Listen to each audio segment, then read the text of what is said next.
begitu kerasnya teriakan si Uang Pandak, dia tarik dengan satu tangan, kemudian pak.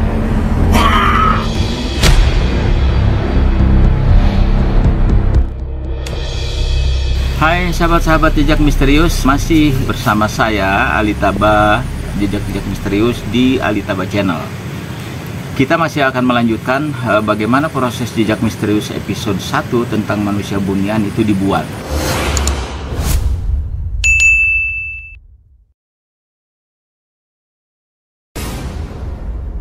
Kemarin saya baru saja bercerita bahwa kita satu tim akhirnya menginap di gubuk panggung di tengah hutan di Jambi, karena ternyata malam-malam itu sampai jauh malam kita belum ketemu apapun selain jejak yang dikasih tahu oleh petani yang menemukannya.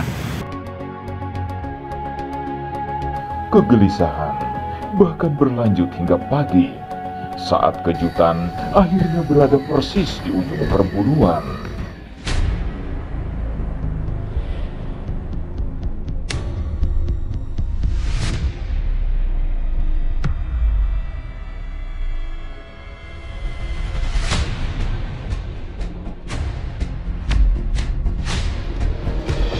Ali di monitor. Sir. Baru saya melihat ada kelebatan di depan mata saya dan sangat cepat sekali Ali. Oke, itu sosoknya seperti apa? Sosoknya sih seperti yang diceritakan oleh warga, cuman kan secara jelasnya agak sulit karena posisinya dalam kegelapan Ali.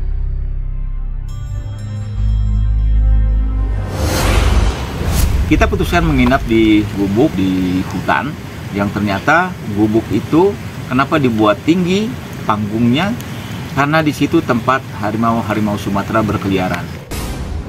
Dari sini kemudian terbentuk aliran sungai kecil berair bening menembus belantara.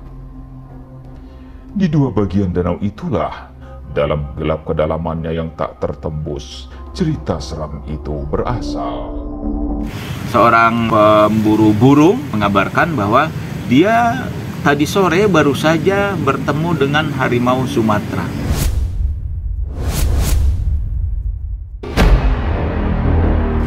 Akhirnya apa? Pagi-pagi itulah konyolnya kita, ya. Konyolnya kita di tim Jejak Misterius. Ketika dikasih tahu oleh si pemburu burung bahwa kemarin sore dia baru saja bertemu dengan harimau, besok paginya kita malah ngotot minta diantar oleh si pemburu burung itu ke lokasi di mana dia melihat atau menyaksikan harimau Sumatera. Sebenarnya itu sangat berbahaya karena kita tidak membawa bekal apapun, keterampilan bertarung dengan harimau juga nggak ada.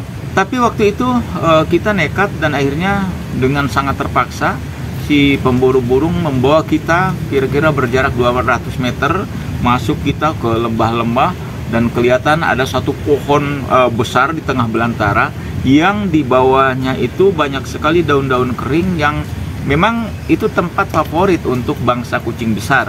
Untuk apa? Untuk rebahan. Tempatnya persis di bawah pohon besar, tapi ada cahaya matahari yang bisa langsung jatuh ke tanah. Jauh di belakang kita, ini bahkan jaraknya ke danau hanya kira-kira tidak sampai 50 meter. Ada dinding karang dan di bawahnya persis lubang gua. Coba kita lihat. Jadi ini memang tempat ideal bagi mereka untuk berjemur pagi atau sore. Nah, kita masuk ke situ dan ketika kita datang memang tempat itu jelas sekali itu bekas digunakan oleh hewan besar tiduran di situ. Kita coba kemudian menelusuri, barangkali harimau itu masih ada di kolong-kolong belukar di situ. Sebenarnya kalau pada saat itu dia masih ada dan bisa saja dia menyerang kami, itu mungkin akan berakibat fatal pada kami semua. Tapi waktu itu saya kok nekat sekali, dengan teman-teman tuh nggak ada rasa takut apapun gitu, dan kita sampai bongkar-bongkar itu, kita angkat-angkat, kita sibak belukar-belukar yang memang kalau untuk hewan seperti harimau nyaman sekali. Untungnya sebenarnya kita penasaran, kecewa karena harimau itu nggak ada. Kameramen udah siap, seandainya hewan itu ada. Tetapi sesungguhnya itu beruntung, karena kalau ada belum tentu juga saya sekarang bisa bicara di sini. Harimau Sumatera itu bukan lawan kita, ya. Tapi waktu itu kita benar-benar dilanda kegembiraan hebat, walaupun kita tidak melihat, tapi kita benar-benar dipertemukan dengan tempat di mana hewan liar yang sangat berbahaya ada. Ternyata tanpa disadari kami sesungguhnya sudah menemukan.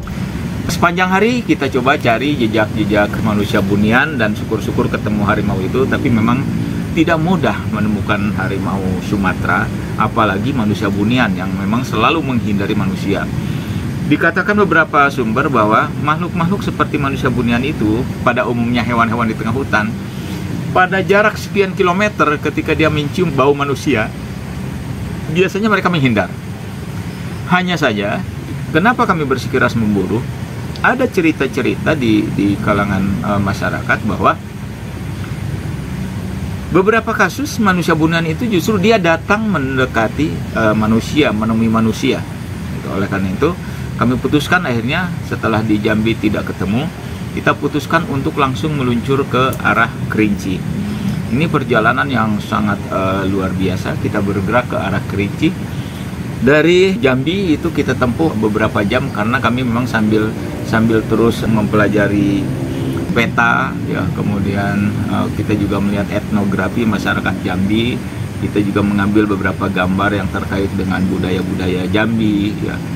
Nah, akhirnya kita tiba di satu tempat yang spesial bagi kami.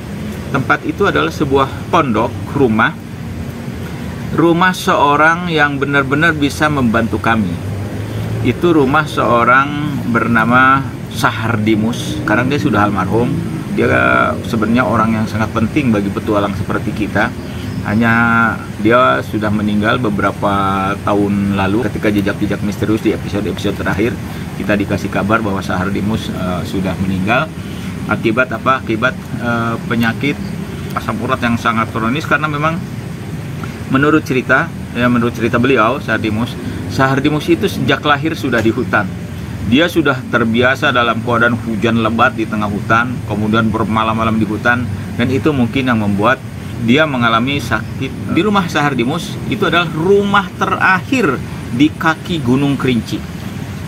Dan Sahardimus adalah orang yang paham betul hutan Gunung Kerinci.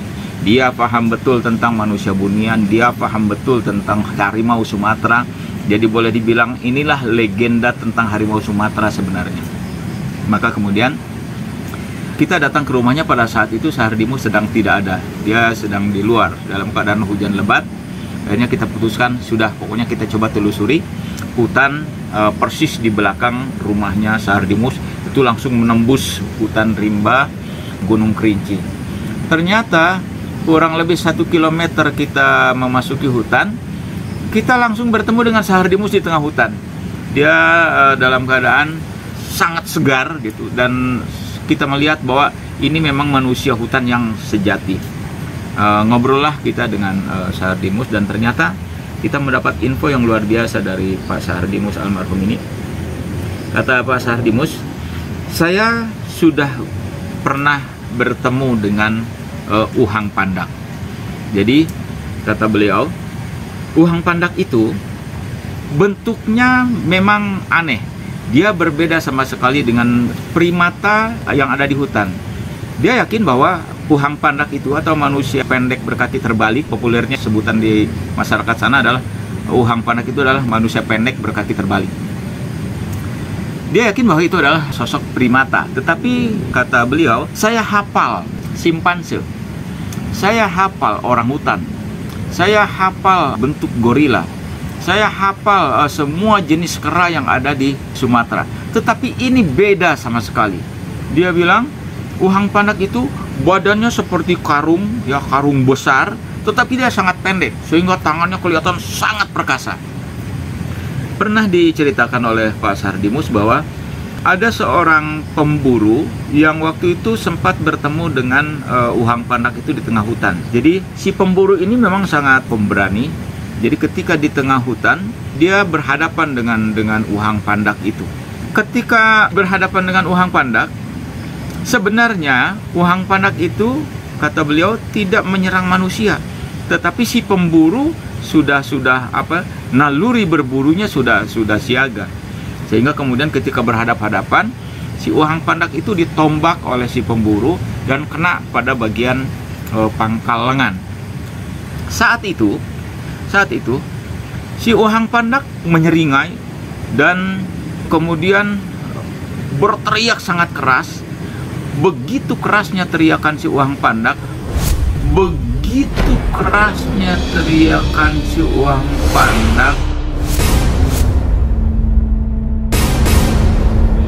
sampai kata Pak Sahardimus almarhum, si pemburu itu gendang telinganya pecah dan dia tidak bisa mendengar sampai saat itu. Ketika kita datang, dia sudah tidak bisa mendengar. Kemudian si Uhang Pandak tidak menyerang si pemburu, padahal dia sudah dilukai. Si Uhang Pandak itu menunjukkan keperkasaannya dengan cara apa?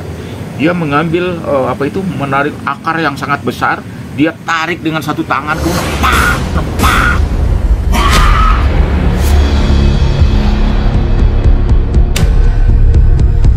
Gitu ya. Bukan main itu ngerinya si pemburu. Dia melarikan diri dan sejak itu dia tidak pernah mau lagi menjadi pemburu. Dia kapok menjadi pemburu dan bahkan tidak sanggup kalau dia diajak bercerita tentang itu, dia gemetaran. Dia seperti terkena trauma ketakutan yang sangat hebat oleh Uhang Pandak. Dan yang paling mengherankan dan ini luar biasa adalah bagaimana kencangnya teriakan Uhang Pandak itu sampai-sampai gendang telinga si pemburu itu pecah dan tidak bisa mendengar saat ini. Nah, mendengar cerita itu tentu saja kita semakin penasaran seperti apa Uhang Pandak. Seperti apa Uhang Pandak ini.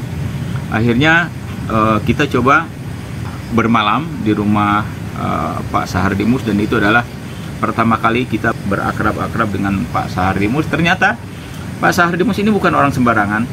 National Geographic ketika meliput tentang harimau Sumatera dan segala hal tentang rimba Sumatera, guide satu-satunya adalah Pak Sahardimus. Beliau bercerita banyak dan bahkan ada beberapa alat-alat National Geographic yang mungkin karena terlalu banyak sehingga ada beberapa yang tidak dibawa. Luar biasa, dan kita beruntung sekali bertemu dengan Pak Sahardimus. Kita putuskan menginap di situ untuk melanjutkan perburuan besok hari. Jadi untuk episode 1 tentang manusia bunian penghuni hutan Sumatera yang saat ini kita baru tahu ada namanya Uhang Pandak, manusia pendek berkaki terbalik, ternyata butuh perjuangan yang sangat berat. Kita menginap di tempat yang sangat dingin di rumah Pak Sahardimus waktu itu, tepat di kaki Gunung Kerinci, yang lingkungan sekitarnya berkali-kali didatangi harimau. Kita menunggu apa yang akan terjadi dengan tim kita besok hari. Jadi kita akan lanjutkan nanti. Sampai ketemu di episode berikutnya tentang perburuan manusia bunian di Sumatera. Ini masih episode 1, tapi episode 1 memang sangat panjang dan amat melelahkan kami buat. Sampai ketemu episode berikutnya, jejak-jejak misterius story. Jangan lupa subscribe dan tekan belnya.